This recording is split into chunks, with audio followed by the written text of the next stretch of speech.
حدیث سے ثابت نہیں ہے، نہ ہی نبی مکرم صلی اللہ علیہ وسلم کے دور میں ہوئی، نہ ہی حضرت ابوبکر صدیق کے دور میں ہوئی، نہ ہی عمر فاروق رضی اللہ عنہ کے دور میں ہوئی، نہ ہی حضرت علی رضی اللہ عنہ کے دور میں ہوئی. ہاں حضرت عثمان غنی رضی اللہ عنہ کے دور میں ہوئی، وہ بھی اس لیے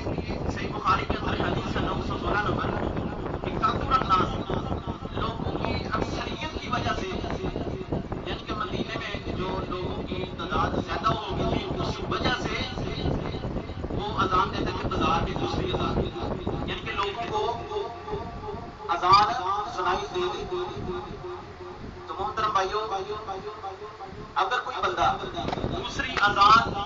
مسجد میں دیتا ہے تو وہ بدعت ہے. کیا